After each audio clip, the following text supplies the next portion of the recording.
네, 오늘 설교의 제목은 바울의 마무리 기도와 마지막 훈계다 이렇게 정했습니다. 자, 이제 데살로니가 전서 오늘 마지막 부분이 되겠습니다. 우리가 말씀을 함께 읽고 묵상하다 보면 그 가운데서 주시는 하나님의 은혜가 있습니다. 우리가 말씀을 통해서 하나님과 교제를 할 수가 있어요.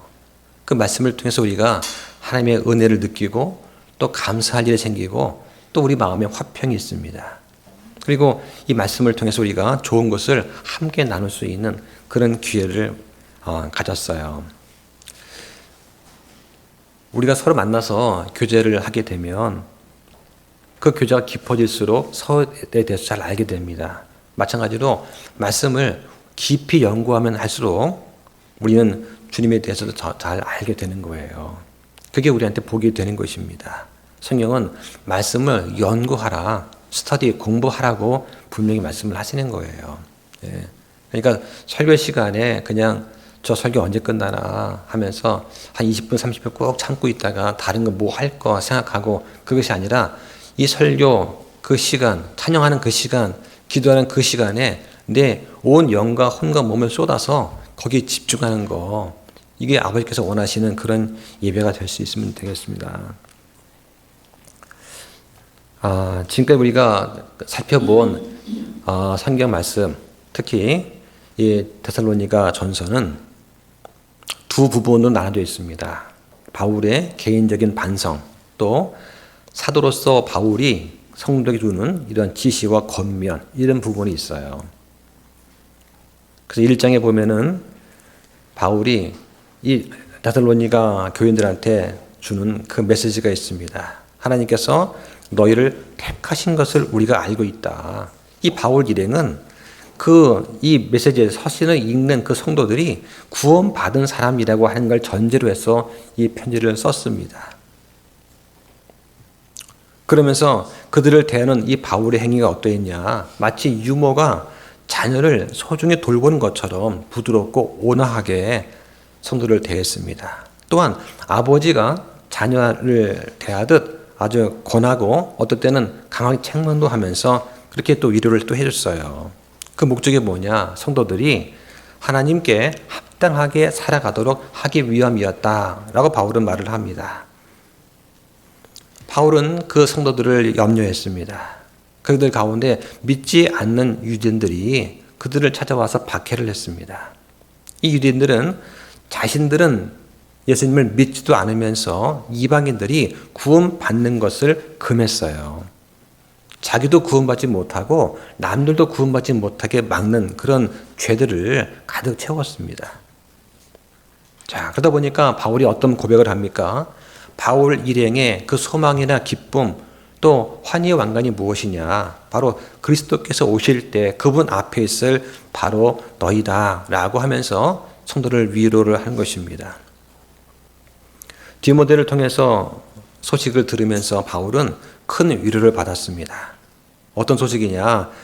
이 성도들이 서로 사랑한다는 거죠. 서로 믿음에 굳게 서 있다는 거, 이것이 바울로 하여금 큰 위로가 되었습니다. 바울이 했던 그 사역이 헛되지 않았구나 하는 위로를 얻은 거예요.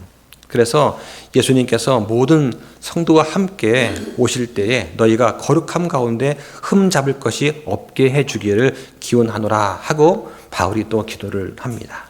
자, 그러면서 4장, 5장 넘어가면서 사도로서 바울이 지시를 하고 또 강한 권고를 또 하고 있어요. 그러면서 어떤 명령을 주냐? 너희는 거룩함 가운데 행하라. 사랑 가운데 행하라. 부지런히 행하라. 소망 가운데 행하라. 빛 가운데 행하라. 그리고 순종함으로 행하라 하는 것을 바울이 권면을 합니다. 자, 이런 것들을 살펴보면서 한 가지 특징이 있습니다. 이 바울은 각 서신에서 각 장마다 예수 그리스도께서 곧 다시 오신다는 이 재림에 대한 말을 하고 있습니다. 그래서 이 서신의 전체 주제가 뭐냐? 하나님의 진노가 있기 전에 자신의 교회를 하늘로 데려가기 위해서 재림하시는 예수 그리스도시다라고 하는 거예요. 이제 바울 서신의 마지막 부분에서 우리는 그런 바울의 메시지의 잘 들어맞는 마지막 권면을 보게 됩니다. 그러면서 마지막 기도를 하게 되는 것이죠. 또 마지막 훈계를 우리한테 주고 있습니다. 이 기도가 바울이 그 데살로니가 성도한테 주는 그런 말이지만은 하나님께서 그분의 사랑하시는 모든 자녀들이 마땅히 갖고 있어야 될 그러한 것을 무엇인지 잘 보여주고 있어요. 자, 바울이 지금 마무리 기도를 합니다. 그 문물에 보니까 23절에 화평에 바로 그 하나님께서 너희를 온전하게 거룩히 구별하시기를 원한다. 이게 바로 뭐냐? 우리 안에 내주하시는 성령님께서 하시는 일이에요. 성령님께서 여러분들을 온전하게 거룩히 구별하신다는 겁니다. 자, 또 너희의 온 영과 혼과 몸이 우리 주 예수 그리스도께서 오실 때까지 흠없이 보존되기를 내가 하나님께 기도하노라 라고 합니다. 이 말을 하면서 바울은 어땠냐? 예수님께서 바울이 살아있는 동안에 곧 금방 오실 줄 알았던 거예요. 예. 바울이 죽기 전에 예수님이 오셔서 성도들을 맞이할 줄로 알고 있었기 때문에, 그렇게 믿었기 때문에 바울은 그렇게 열심히 이제 곧 오실 텐데 주님 오실 때 내가 어떠한 자세로 주를 맞이해야 될 거야. 주님 다시 오시는데 내가 나한테 맡겨진 이 양떼들을 어떻게 잘 관리해서 주님 보시기에 합당하게 이끌어 줄 것인가, 어떻게 굳게 세울 것인가, 여기에 온 신경을 집중했던 거예요. 그래서 바울의 메시지가 그렇게 뜨겁고 간절했던 것입니다. 이제 곧 다시 오신다라고 하는 거예요. 그러면서 너희를 부르시는 분은 신실하시니 그분께서 또한 그것을 행하실 것이다 라고 말씀을 하는 거예요. 바울은 서신 앞부분에서도 그렇게 말했지만 그들을 항상 기억하노라 이런 말을 했습니다. 바울은 너희를 항상 기억한다. 그러면서 그들을 위해 기도를 했고 지금 마무리 부분에서도 또 그들을 위해서 기도를 한 거예요. 이 바울이 기도한 그 대상이 누구냐? 바로 하나님이세요. 이 하나님은 화평의 하나님이십니다. 은혜의 하나님이시고 사랑의 하나님이세요. 자, 그 하나님께서 그들을 거룩하게 구별하시기를 원한다는 겁니다. 이걸 성별이라고 해요. 이 말은 거룩한 목적을 위해서 따로 구별된 이라는 뜻입니다. 자, 어떻게 거룩히 구별될 수 있느냐? 앞에 4장 3절에 보니까 우리가 거룩히 구별되는 것이 우리를 향한 하나님의 뜻이다 라고 말을 합니다. 그러면서 그 앞절에 3절 4절에 뭐라고 하냐면 성적인 순결에 대해서 말씀을 하세요. 예. 10계명 중에서 7번째 명령이 간음하지 말지니라고 되어 있습니다. 자, 그런데 구약성경에 보면은 민수기 25장에 과거 이스라엘 백성들이 어떻게 했느냐? 이 발람의 계략에 빠져서 모압의 딸들과 더불어 음행을 했습니다. 그 대가로 죽은 사람들이 24,000명이나 돼요. 그들은 단순하게 음행만 한 것이 아닙니다. 음행하기 이전에 이방 신전에 가서 먹고 마시고 춤추고 또 절도 한 거예요. 그래서 10계명 중 첫째 명령인 내 앞에 다른 신들을 내 앞에 두지 말라 하는 그 명령을 어긴 것입니다. 하나님은 어떤 분이십니까? 질투하시는 분이세요. 신명기 4장 24절, 6장 15절, 여호수아 24장 19절에 보면 주 너희 하나님께서는 질투하시는 하나님이다 라고 말씀을 하시는 거예요. 자, 그러면서 이 성별을 엄청 강조를 합니다. 성별에는 3가지가 있어요. 위치적인 성별이 있고 실제 성별이 있고 완전한 성별이 있습니다. 위치적인 성별을 다른 말로 하면은 칭의의 성별이다 이렇게 말을 합니다. 예수님께서 우리를 위해서 단 한 번 완벽한 대신 속죄의 헌물로 드려주셨습니다. 그 결과가 무엇입니까? 우리는 과거 이스라엘 백성들처럼 날마다 같은 희생물을 드릴 필요가 없게 된 거예요. 예수님께서 단번에 하신 그 일을 우리가 믿음으로 우리는 칭의를 얻게 된 것입니다. 이게 바로 위치적인 성별이에요. 한번 찾아보겠습니다. 히브리서 10장 10절을 보시죠. 바로 이 뜻에 의해 예수 그리스도의 몸이 한 번 영원히 드려짐을 통해 우리가 거룩히 구별되었노라. 이 구절이 바로 예수 그리스도의 영원한 단번 속죄를 말씀하시는 구절이에요. 이거 잘 기억하셔야 됩니다. 자, 두 번째는 뭐냐? 실제적인 성별이 있어요. 이거를 다른 말로 성화의 성별이다 이렇게 부릅니다. 자, 보실까요? 고린도후서 7장 1절 보시죠. 고린도후서 7장 1절. 자, 이건 성화의 말씀이에요. 우리가 어떻게 성화의 삶을 살아가야 되느냐. 그래서 우리가 위치적으로는 이미 칭의를 받았지만 실제 우리 삶에서 어떻게 거룩해질 것인가 하는 것을 알려줍니다. 자, 7장 1절 함께 읽습니다. 시작. 그러므로 극진히 사랑하는 자들아 우리가 이 약속들을 가지고 있으니 하나님을 두려워하는 가운데 거룩함을 완전히 이루어 육과 영의 모든 더러움에서 우리 자신을 깨끗하게 하자라고 합니다. 자, 이러기 위해서 어떻게 해야 되느냐? 거기 위쪽 보세요. 17절.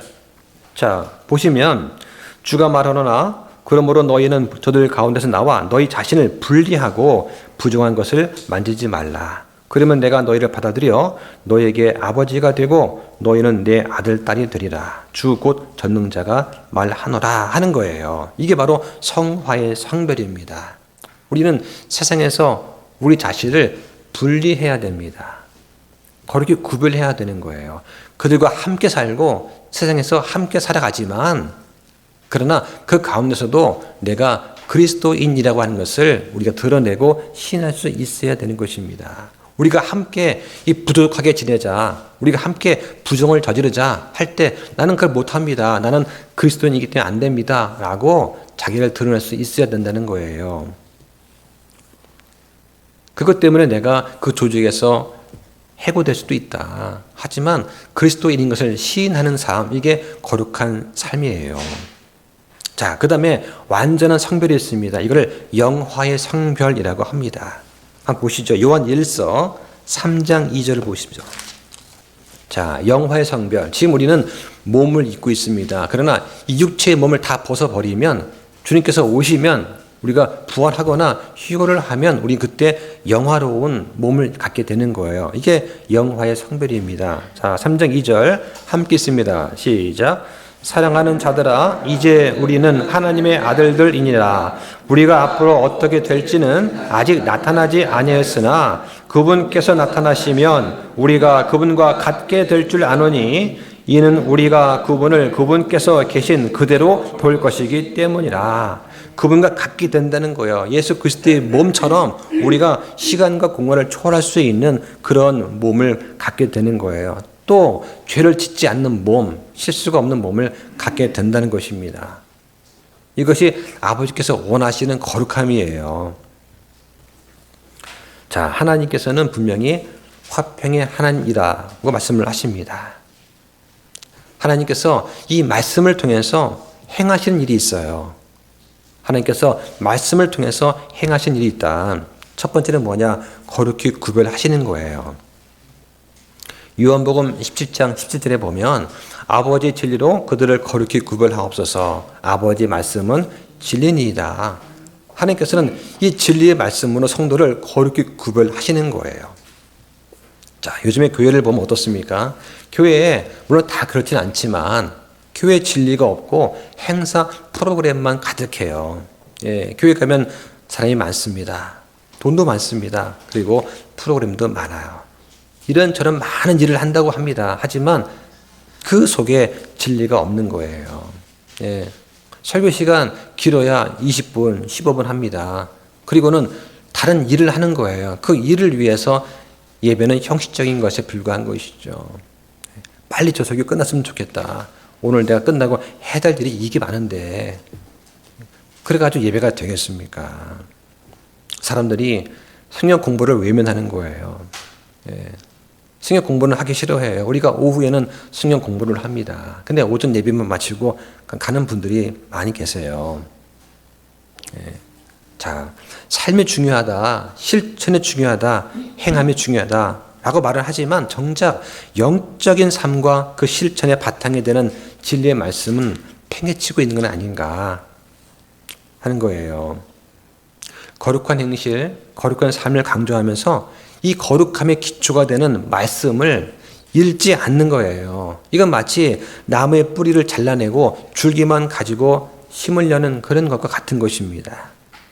말씀을 읽고 묵상하고 암송하는 그 일이 없이 말씀을 믿는 삶이라고 하는 것은 불가능한 것입니다. 오늘날 많은 교인들이 말만 잘하지 행함이 없다는 그런 비난을 받는 거예요. 왜 그렇습니까? 그들의 믿음이 말에 있고 능력이 있지 않기 때문에 그런 거예요. 믿음을 행할 힘은 말씀에서 나옵니다. 우리는 매일 밥 먹듯이 말씀을 먹어야 되는 거예요. 먹고 소화하고 그 말씀이 내 피와 살이 돼야 되는 거예요. 그러지 않으면 우리는 단지 이 입만 말하는 것 외에는 아무것도 할 수가 없는 그런 존재가 될 수밖에 없는 거예요.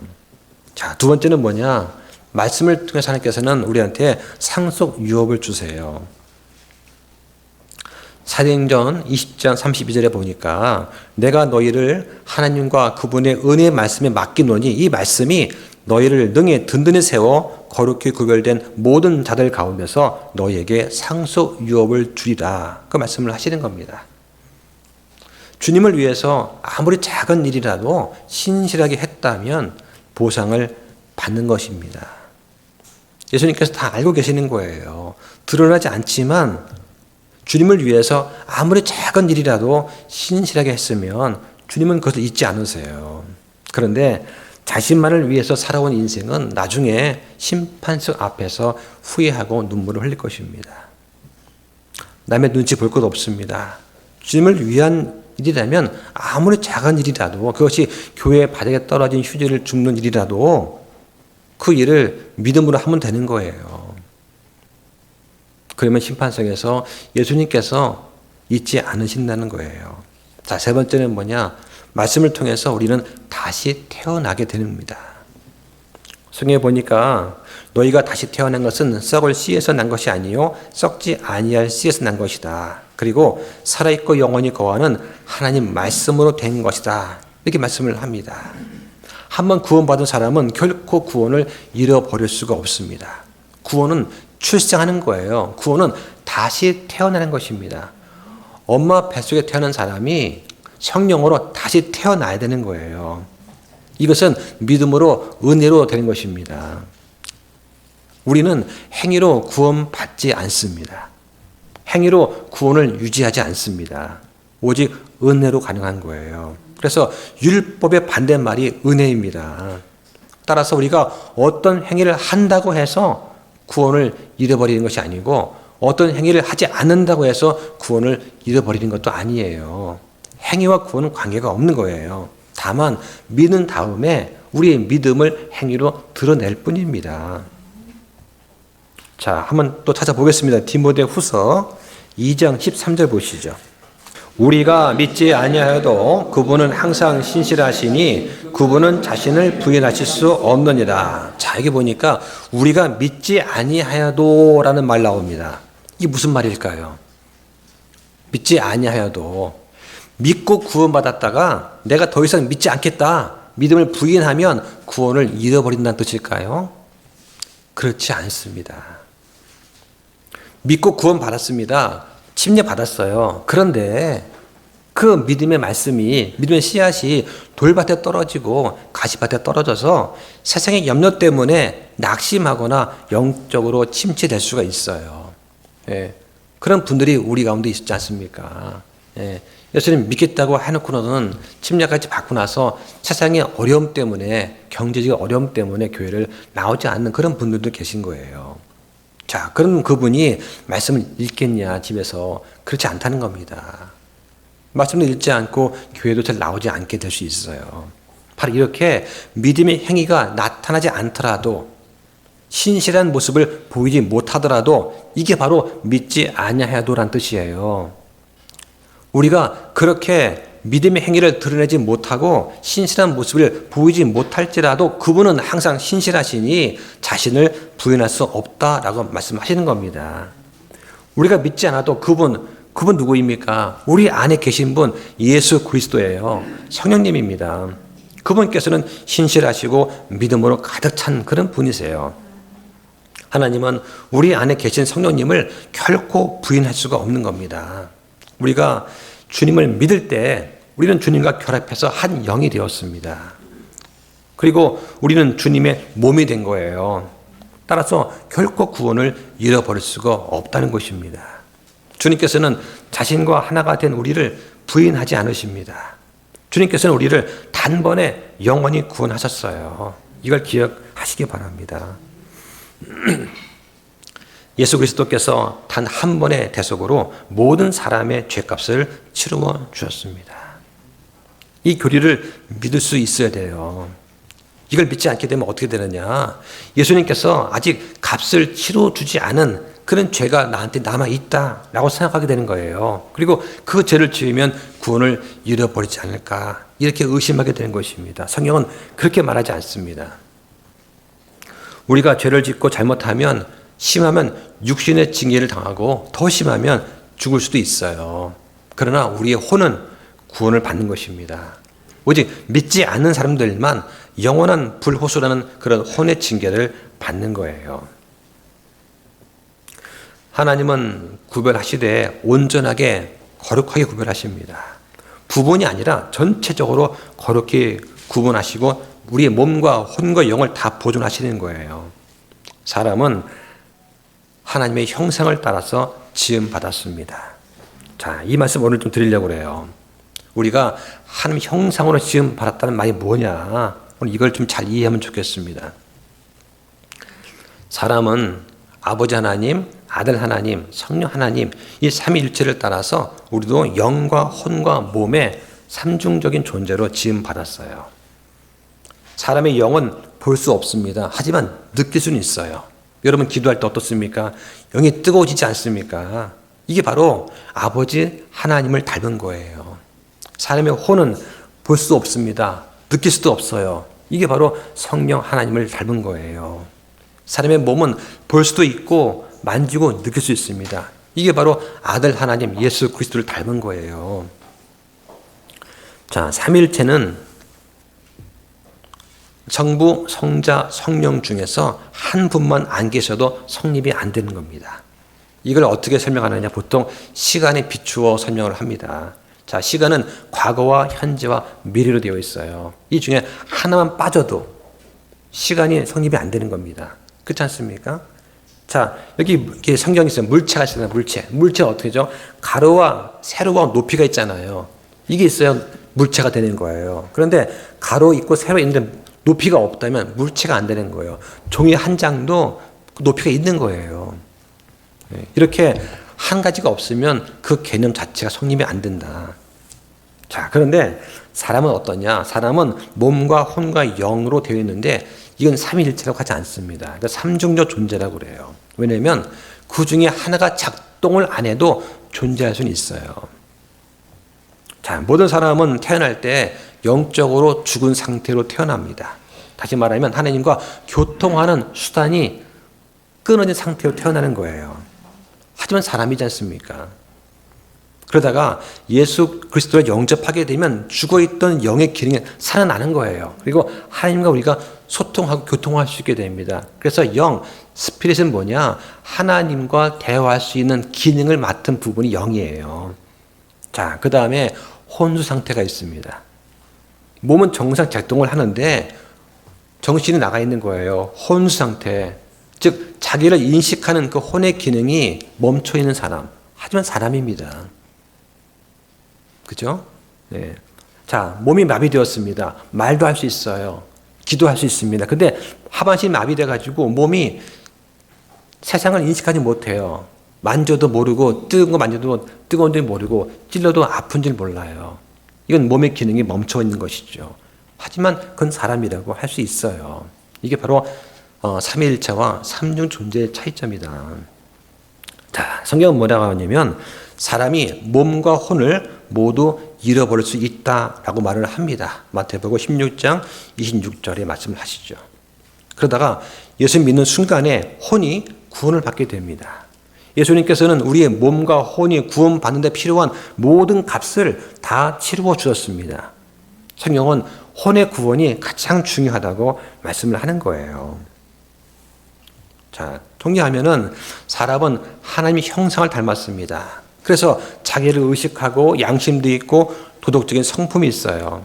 혼은 자기 자신을 의식하는 그런 생명입니다.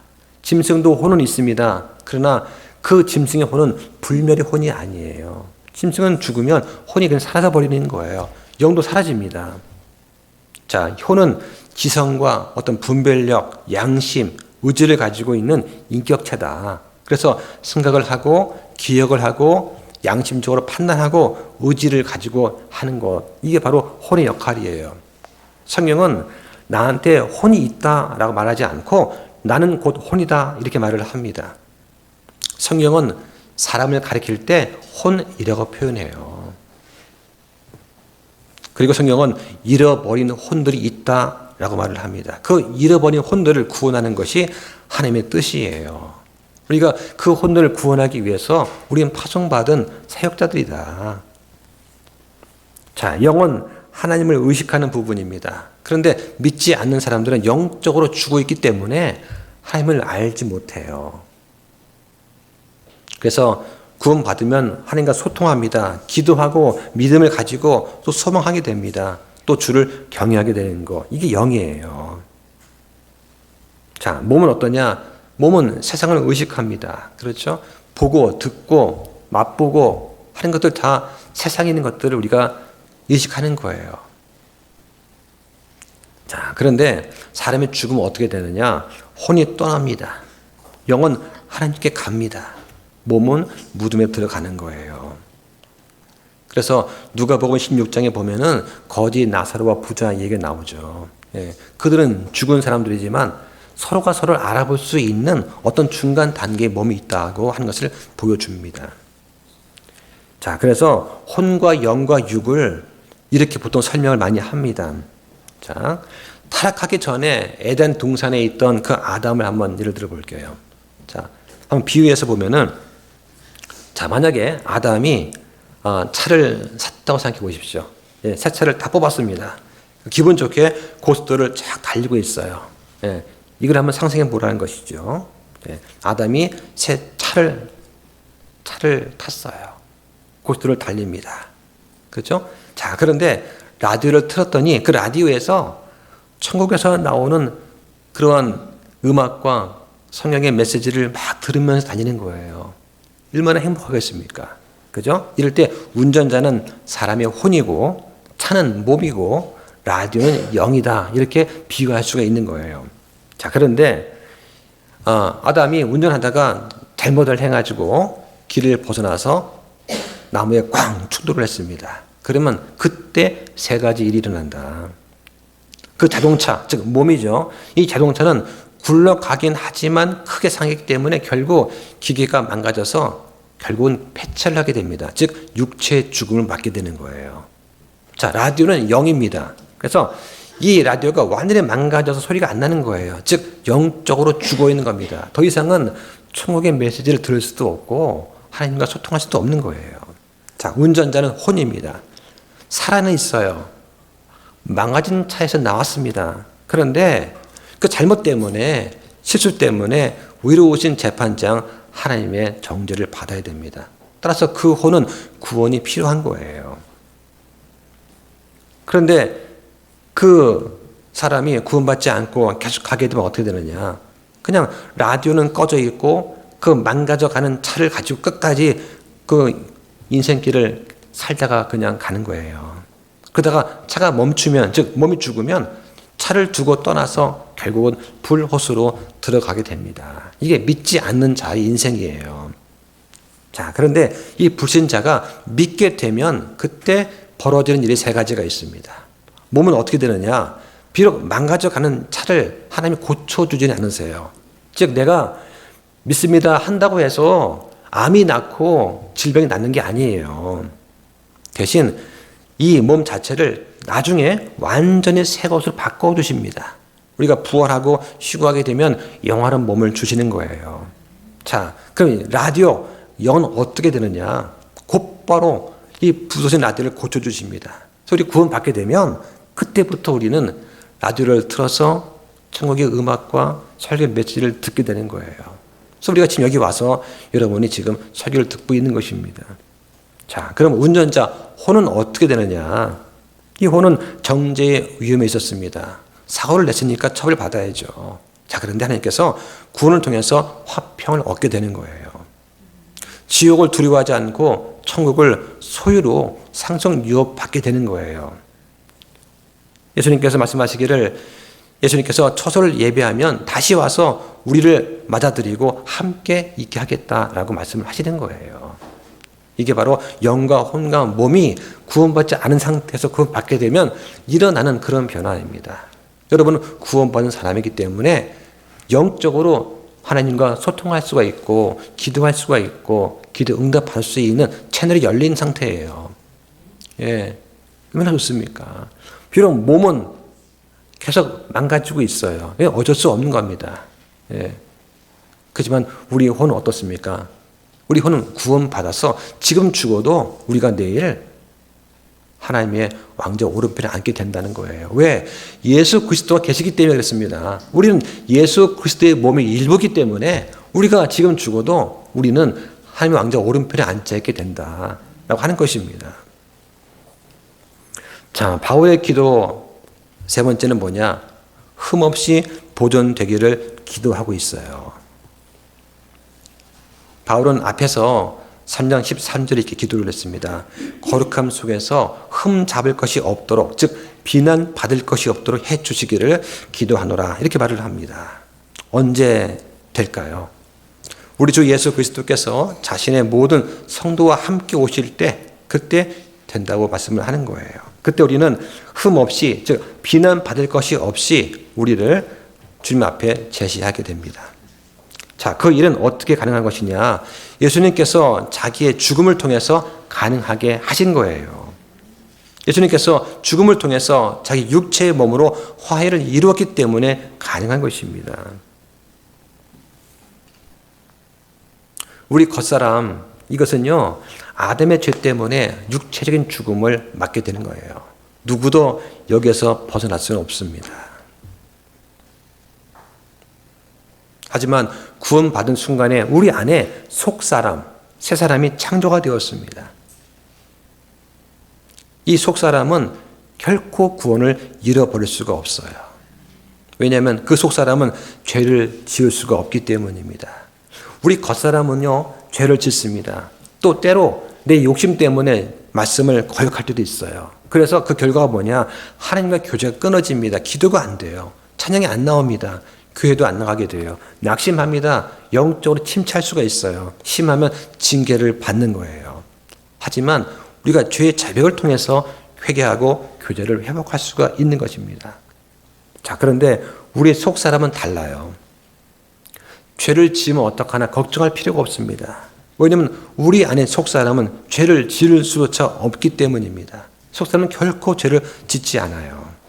이것이 바로 성령님께서 우리를 구속의 날까지 봉인했다는 그 말의 뜻입니다.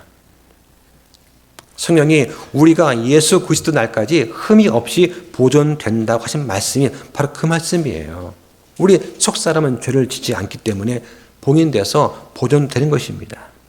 자, 여러분이 만약에 어떤 그 콜라병을 갖다가 속을 다 비운 다음에 그 콜라병 속에다가 씨앗을 넣고 뚜껑을 닫은 다음에 그걸 봉인했다고 생각해 보십시오. 그러면 이 콜라병이 흙 속에 있건 아니면 거름덩이 속에 있건 오물 속에 있든 간에 그 병의 겉면은 더러울 수 있어요. 냄새 납니다. 하지만 그 안에 있는 것은 전혀 오염되지가 않아요. 왜냐하면 그 병을 감싸고 있는 그 씨앗 감싸고 있는 병이 봉인되었기 때문입니다. 성령님께서 우리를 봉인하셨다는 그 말의 뜻은 우리가 외부의 어떤 영향도 받지 않게 해주겠다는 그런 뜻이에요. 그 어떤 것도 구원받았다는 우리의 상태를 바꿀 수가 없다는 거예요. 예. 그래서 우리는 희망이 있고 소망이 있는 것입니다. 우리가 신실하다면, 즉 우리가 복음의 소망에서 떠나지 않는다면 그렇게 하시겠다고 골로새서 1장 23절 말씀하십니다. 이걸 어떻게 할까요? 자, 거기 보면 보세요. 24절에 너희를 부르시는 분은 신실하시니 그분께서 또한 그것을 행하시리라. 하나님은 신실하십니다. 말과 행동이 일치하세요. 말씀하신 것은 결코 실수하지 않으시고 반드시 이루십니다. 우리는 그래서 영뿐만 아니라 혼과 육에도 흠이 없는 자가 되도록 해야 됩니다. 그러려면 어떻게 되느냐? 우리가 하나님과 잘 협력해야 돼요. 자, 어떻게 우리가 협력할까요? 보겠습니다. 빌립보서 2장 12절 보시죠. 우리가 하나님과 협력하려면 어떻게 되느냐? 자, 12절부터 14절까지 함께 봅니다. 시작. 그러므로 내 사랑하는 자들아, 너희가 항상 순종한 것 같이 내가 있을 때뿐만 아니라 지금 내가 없을 때에도 더욱더 순종하여 두려움과 떨림으로 너희 자신의 구원을 일하여 드러내라. 자신의 선한 기쁨에 따라 너희 안에서 일하사 원하게도 하시고 행하게도 하시는 분은 하나님이시니라. 모든 일을 불평이나 시비가 없이 할지니 라고 말씀을 하는 거예요. 자, 그래서 하나님과 협력을 하되 두려움과 떨림으로 우리 자신의 구원을 일하여 드러내라, 나타내라고 말씀하는 거예요. 어떻게 하냐? 구체적으로 그 14절에 모든 일을 할 때 불평이나 시비가 없이 말다툼이 없이 하라고 하는 것입니다. 그 모든 일에는 교회 안에서 목사를 중심으로 온 성도가 하나가 되어서 서로 사랑하고 세워주는 것이 포함됩니다.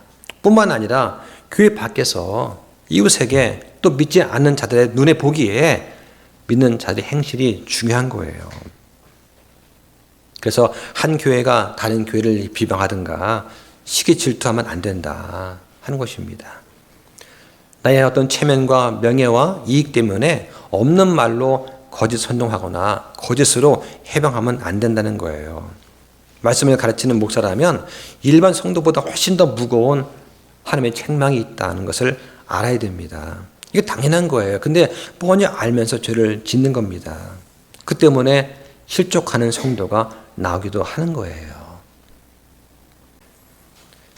바울의 기도가 삶에서 응답되기를 바라는 그런 사람들을 위해 우리가 또 주목할 부분이 있습니다. 바울이 마지막 훈계를 하고 있어요. 자, 거기 보겠습니다. 25절에 보니까 형제들아 우리를 위해 기도하라. 거룩한 입맞춤으로 모든 형제들에게 인사하라. 내가 주를 의지하여 너에게 명하노니 모든 거룩한 형제들에게 이 서신, 바울의 초기 서신이죠. 이 서신을 읽어주라고 하는 거예요. 25절에 우리를 위해 기도하라. 바울은 자기를 위해서 기도해달라고 여러 번 요청을 했습니다. 특히 이 복음 전파의 통로가 막히지 않기 위해서 기도를 했어요. 바울의 일신상의 명예나 어떤 안위를 위해서 기도하라는 것이 아니었습니다. 복음 전파의 통로가 막히지 않도록 기도해 달라는 거였어요. 물론 우리는 서로를 위해서 기도를 할 수 있어야 됩니다. 우리가 죄를 지었을 때 서로를 위해서 기도해 줘야 돼요. 병들었을 때 기도해 줘야 됩니다. 야고보서 5장에 보니까 너희가 치유될 수 있도록 잘못들을 서로 고백하고 위해서 기도하라는 거예요. 여기서 말하는 잘못들, 즉 이때 야고보서 5장에서 말하는 것은 뭐냐? 병든 것 이유가 뭐냐? 그 사람의 잘못, 그 사람이 죄를 졌기 때문에 생긴 질병을 말하는 거예요. 그래서 그 잘못들을 고백을 하고 위해서 기도를 하라는 거예요. 지금 내가 뭔가 잘못한다고 해서 금방 몸에 병이 나지 않지 않습니까? 그러니까 숨기는 거잖아요. 근데 이때 당시는 복음 전파 초기였기 때문에 사람들이 성령을 속이면 금방 그 자리에 죽었었어요. 예. 어떤 잘못을 하면 그 사람의 몸에 징계가 나타나서 금방 병이 들었다는 거예요. 그러니까 알 수 있었다는 것이죠. 지금은 그렇지 않았잖아요. 예. 그러다 보니까 내가 잘못했지만 그 징계가 안 드러나니까 발뺌하고 난 몰라, 난 아니야 하면서 스스로를 속이고 남을 속이는 일이 일어난다. 자, 그러면서 왜 기도하라고 권면합니까? 왜 기도가 효과가 있다고 강조하느냐? 이거 분명한 거예요. 하나님께서 그 기도를 들으시고 응답하신다는 겁니다. 그래서 매튜 할리가 이런 말을 했습니다. 기도라고 하는 것은 성도 간의 교통이 유지가 되는 한 방법이다 라고 했어요. 함께 기도하고 또 서로를 위해서 기도할 때뿐만 아니라 서로 떨어져 있을 때도 서로를 위해 기도하는 거, 이게 그 성도들 간의 교통이 유지가 된다는 거예요. 아무리 멀리 떨어지는 사람이라도 은혜의 왕자 앞으로 함께 나가서 만날 수 있게 되는 겁니다. 그러니까 부부간에도 남편과 아내가 서로 다투어 수 있어요. 싸울 수 있습니다. 화가 날 수 있어요. 하지만 그 남편이 주님께, 아내가 주님께 은혜의 왕자 앞으로 나가게 되면은 서로 만나지 않겠냐는 얘기예요. 그럼 교통을 하지 않습니까? 그러면 서로 간에 기도하는 부부라면 부부싸움 할지라도 금방 화해가 되겠죠. 해가 지기 전까지 화해가 돼야 하지 않겠습니까? 마땅히. 그게 안 된다는 얘기는 둘 중에 하나예요. 그 둘 중에 한 사람 혹은 둘 다 주님께 나가지 않는 겁니다. 은혜의 왕자로 나가지 않기 때문에 서로가 만나지 못하는 거예요. 그러면서 성경에 그럽니다. 한 사람 의인의 기도가 역사하는 바가 많거든. 하물며 많은 의인의 기도는 얼마나 더하겠는가. 의인 한 사람의 기도, 믿는 사람 한 사람 말하는 거예요. 의인은 목사가 아니에요. 성도 모든 사람입니다. 성도 한 사람 한 사람이 다 믿는 의인이에요. 그래서 우리가 함께 전체 기도를 갖는 것입니다. 여기 의인들 수십 명이 앉아있지 않습니까? 그 은혜 기도를 아버지께서 들으신다는 겁니다.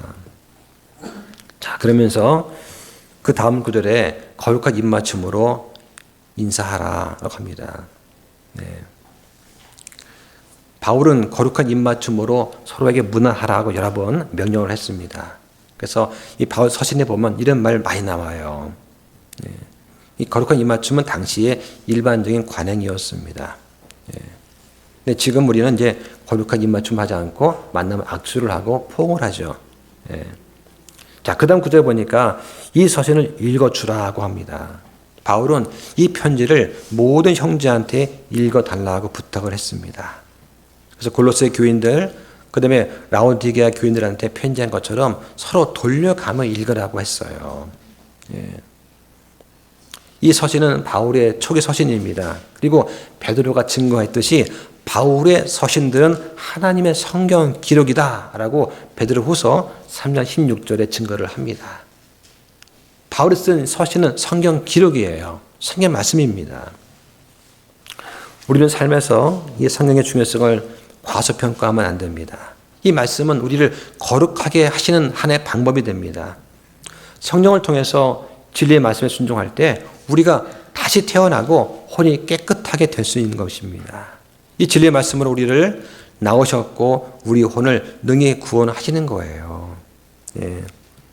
우리의 혼을 사망에서 구원한다는 그 말씀을 잘 생각하셔야 됩니다. 성경은 몸을 사망에서 구원한다고 하지 않습니다. 말씀을 잘 믿어도 몸은 언젠가는 죽어요. 하지만 혼은 결코 죽지 않습니다. 예수 그리스도를 믿고 거듭나서 죄 문제를 해결할지라도 우리 몸은 여전히 죽어요. 그 증거가 뭐냐? 아침마다 거울 보시면 아시잖아요.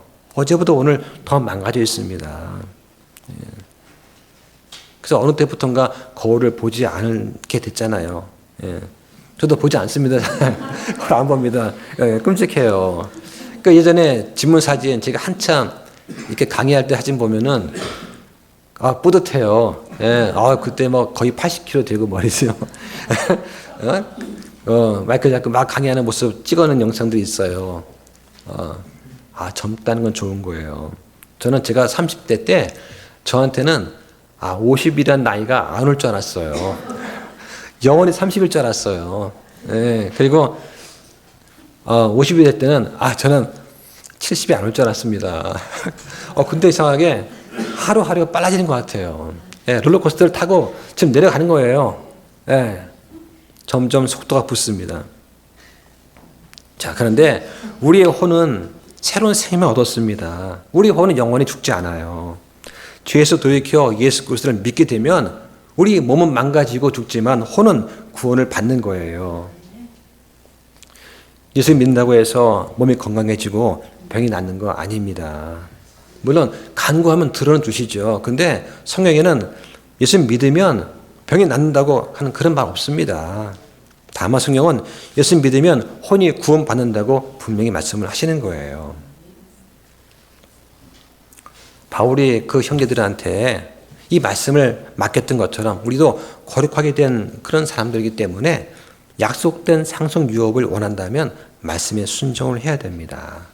자, 말씀을 정리하겠습니다. 바울은 간단한 기도로 서신을 끝맺습니다.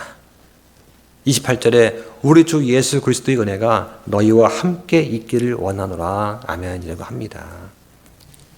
이건 우리 모두가 서로에게 드려야 될 그런 기도이기도 합니다.